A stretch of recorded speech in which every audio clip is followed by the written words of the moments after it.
नफरत के इस दौर में कहीं से भी मोहब्बत भरी खबर आ जाए तो दिल को सुकून मिलना लाजमी है।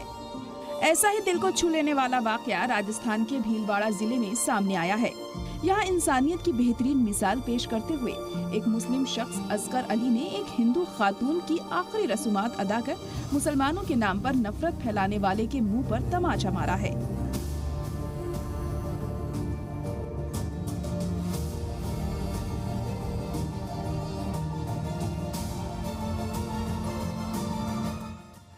आज के इस दौर में जो पूरे देश के अंदर एक सांप्रदायिक माहौल की जो मुहिम चल रही है, उसी मुहिम को आज गांधीनगर के मुस्लिम युवाओं ने ये मुहिम को एक आदेश संदेश देते हुए बताया कि हिंदू मुस्लिम कुछ नहीं होता है, सबसे बड़ा धर्म इंसानियत होती है।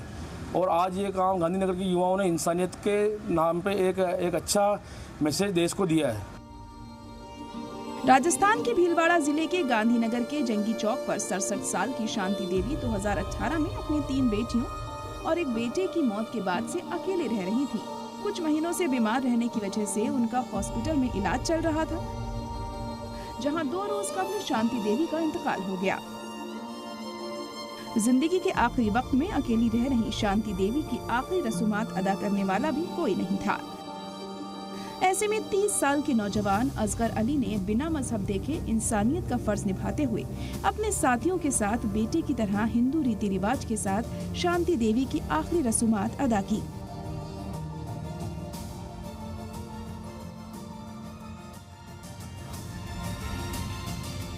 हमारे मोहल्ले में एक बुजुर्ग महिला रहती थी जिसका नाम शांति देवी था।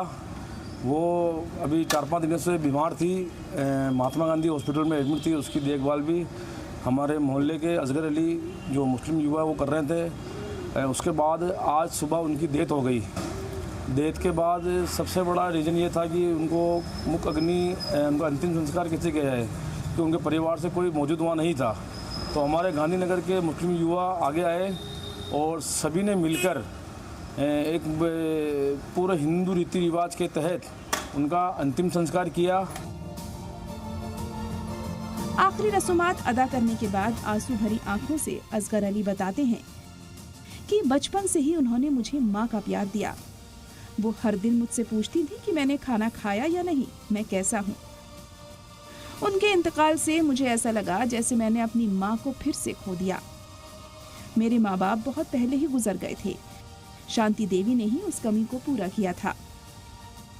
यकीनन आज के हिंदुस्तान में ऐसी खबरें मुसलमानों के हौसलों और इरादों को मजबूती देती हैं। साथ ही उन लोगों को भी जवाब मिलता है जो मुसलमानों पर सवाल खड़े करते हैं।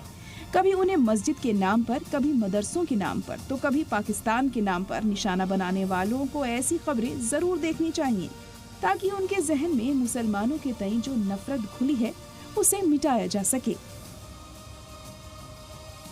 भीलवाड़ा से दिलशाद खान के साथ नदीम अहमद की रिपोर्ट।